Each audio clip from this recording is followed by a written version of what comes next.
Shalom, Renungan Harian Keluarga GMI, Sabda Kehidupan, Jumat 1 Maret 2024. Tuhan ku berkat-Mu limpah bagai hujan yang deras, kira titiknya menimpa hati kami yang lemas. Aku pun dan menimpa aku pun. Sebelum merenungkan firman Tuhan pada pagi hari ini, mari kita terlebih dahulu berdoa. Bapa kami yang bertata di dalam surga, kami bersyukur atas segala berkat yang Engkau limpahkan kepada kami hingga saat ini. Pada saat ini kami mau merenungkan firman-Mu. Berkati kami, berikan hikmat dan bijaksana untuk kami boleh mengerti dan memahami firman-Mu dalam nama Yesus. Amin. Jemaat yang terkasih, tema firman Tuhan bagi kita pada hari ini adalah ketidaktaatan menghalangi berkat Tuhan. Dengan dasar firman Tuhan dari Kisah Rasul pasal 7 ayat 39, demikian firman Tuhan. Tetapi nenek moyang kita tidak mau, malahan mereka menolaknya. Dalam hati mereka ingin kembali ke tanah Mesir. Amin.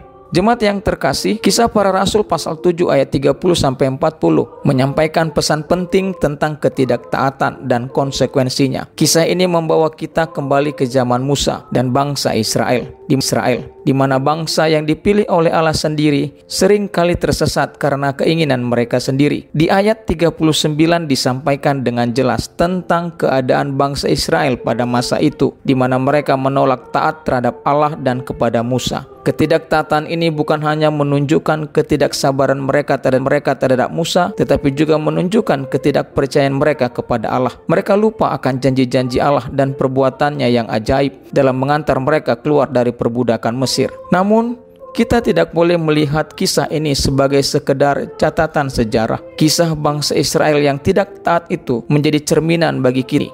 Kadang-kadang kita pun cenderung bersikap seperti mereka. Kita seringkali menolak taat terhadap firman Allah dan melakukan apa yang kita inginkan. Kita lupa akan kebesarannya, kuasanya, dan janji-janjinya yang setia. Kita harus belajar dari kesalahan mereka. Ketidaktaatan hanya membawa kebinasaan. Allah tidak tinggal diam terhadap dosa. Bagi bangsa Israel, ketidaktaatan mereka berakibat pada berbagai hukuman dan penantian panjang sebelum mereka memasuki tanah yang dijanjikan. Bagi kita, ketidaktaatan dapat menghalangi berkat Allah dalam hidup kita, menghambat pertumbuhan rohani kita, dan memisahkan kita dari kehendaknya yang sempurna. Mari kita teguh dalam ketaatan kepada Allah. Marilah kita patuh terhadap firman-Nya dan ikuti jalan yang telah Dia tetapkan bagi kita. Kita harus mengingat janji-janjinya yang setia dan kuasanya yang tak terbatas. Dengan demikian, kita akan dapat menghindari kesalahan bangsa Israel dan menikmati berkat-Nya dalam hidup kita. Kiranya kisah bangsa Israel menjadi peringatan bagi kita semua. Marilah kita hidup dalam ketaatan yang sungguh-sungguh kepada Allah, sehingga kita dapat mengalami berkat-Nya yang melimpah dan menjalani hidup yang dipenuhi dengan kemuliaan-Nya. Amin. Ditulis oleh Pendeta John David Simatupang, GMI Bethlehem, Tangerang. Kita berdoa. Terima kasih Tuhan untuk firman yang kami dengarkan pada hari ini. Mampukan kami untuk melakukan firman-Mu di dalam kehidupan kami sepanjang hari ini. Dalam nama Yesus. Amin. Bapak Ibu jemaat yang terkasih, mari kita memulai hari ini dengan merenungkan firman Tuhan ini dan menaikkan pokok-pokok doa syafaat kita. Pokok-pokok doa syafaat kita pada hari ini: 1.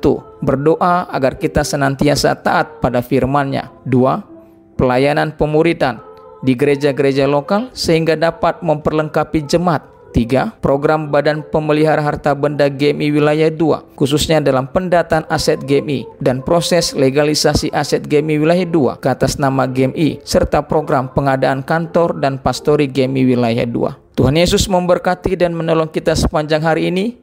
Shalom. Badan Evangelisasi dan Pembinaan GMI Wilayah 2. Yesus beri pertolongan oleh pengasihan-Mu, Juru Selamat beri sokongan dalam kehidupanku. Aku pun Yesus